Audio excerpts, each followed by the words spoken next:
The motto written outside the Carlisle Indian School in Pennsylvania reads, "Kill the Indian, save the man." This poem is called "The Education of Astain Tohahali." He arrived in 1892 in full regalia, a magnificent mane, hoop earrings, and a massive necklace, shoulders draped with a Navajo blanket, a face like a bronze god's. It took 4 years to domesticate the savage, and he left the school as Tom Torlino. Shorn, dressed like a dandy, in a cravat and coat, the white man's words on his tongues, back to Coyote Canyon, where he rubbed desert sand over his flesh to purge the stench of captivity, resumed his duties as medicine man. So earlier I was asked about my name, Robert René Galván. Well, Robert, of course, American name, and then René is a French name, which all my siblings have, and Galván is actually a Moroccan name, but I am half indigenous and mostly half Moroccan.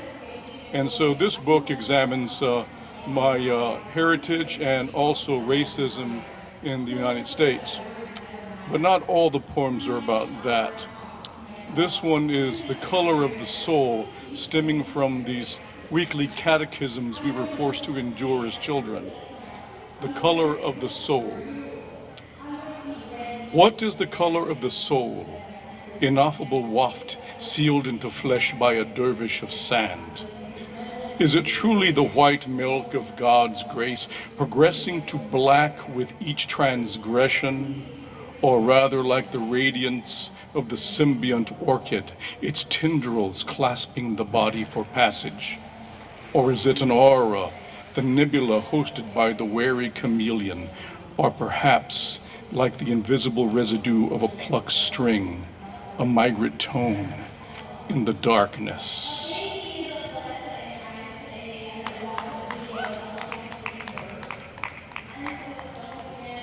And from my other book, Standing Stones, this is entitled Dominion, and it was featured at a festival in London, and actually they paid 2 actors to recite this poem, and one recorded it for a CD, and one did it in the performance in London, and I hope I can read as well as the actor did.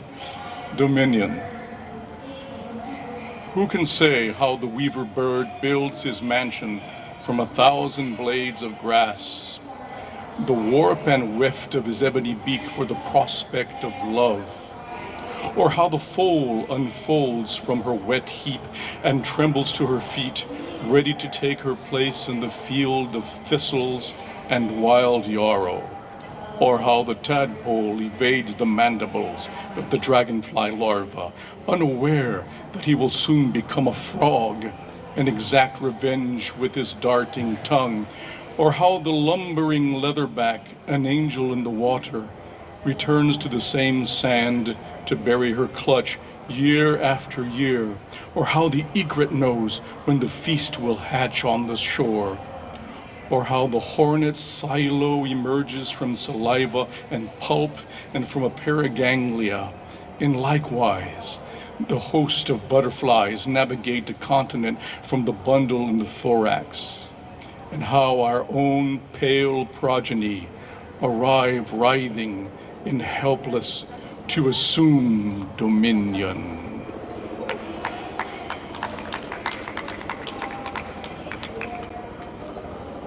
And this one just came out, this journal, yes? Oh, yes? I'm a trained opera singer, actually, so that's kind of funny that I need the mic, right? You know.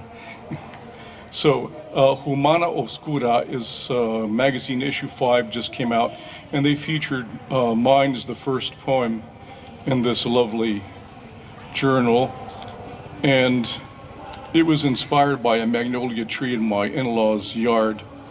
Magnolia. Long before the bee, the stewardship of beetles, drawn by the seductive scent of sepals, like a wind-borne song, that the bulbous fruit wept red tears into the future, to the gardens of Asia, the Roman summit, and the temperate streets of the New World. We know it was here eons ago, its impression left in frozen clay and in topaz resins. A young woman uproots a sapling, binds its feet, carries it to a cottage by the sea because she could not bear to leave it behind, chanced its survival in the sandy soil. Now it sprawls above the house where she tends a garden. Its blossoms greet the same sun. Lavender jewels will come and go, even after we are gone.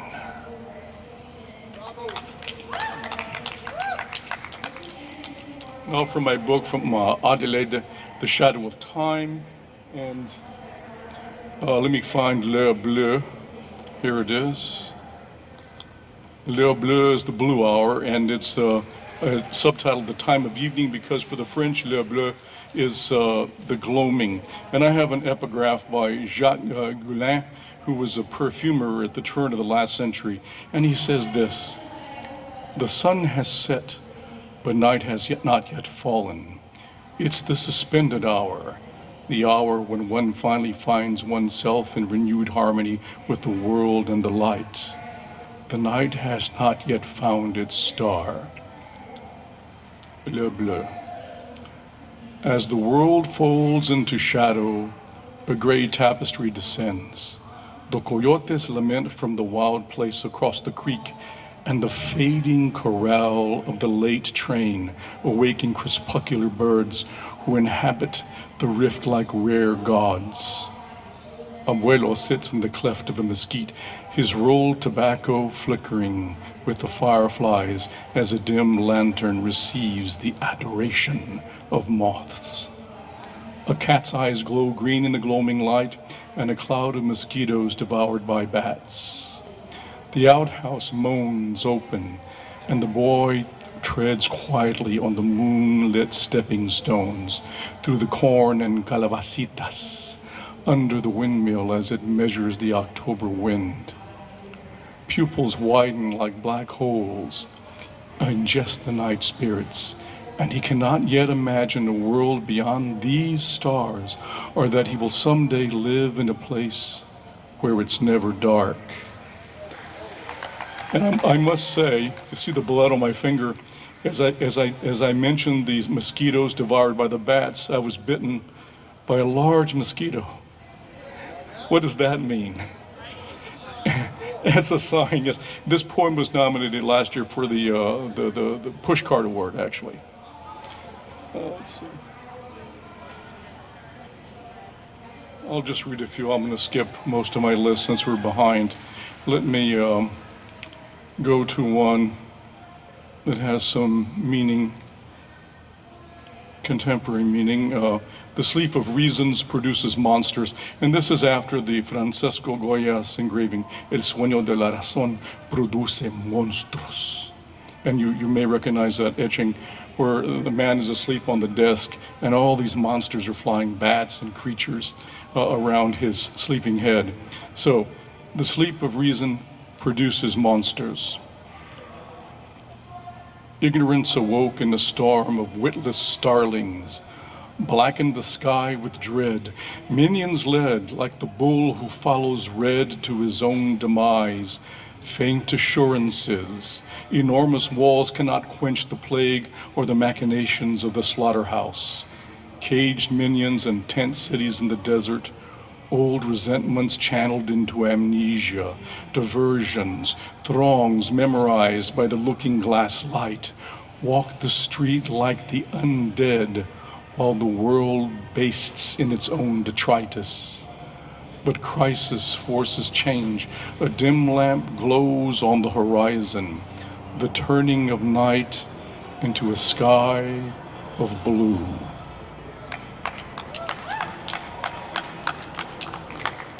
And finally, let me just do one more. I've cut the list a bit since we were behind. Awakening, yes. More mosquitoes. Awakening. I read this on NPR last year for National Poetry Month, and they did a lovely production with the soundtrack under my voice, which I gave them raw, and I'm very happy they were able to include this in their celebration. Awakening. And then the machine stopped. The sky began to clear when the great gears groaned to a halt. The ground ceased its shivering. Stars appeared and beasts emerged in our absence. Wings cast shadows over empty streets. In the gnawing silence, a distant siren reminds us of a gruesome tally. We peer from our doorways for a ray of hope, long to walk the paths we barely noticed.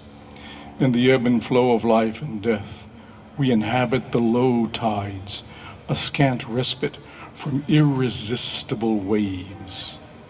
After a time, we will return to normal, become mired in old assumptions and petty desires to the ways that failed us. But a few will awake to find that the world kept turning and changed. They will walk into the sun and shed their masks. Thanks for your indulgence.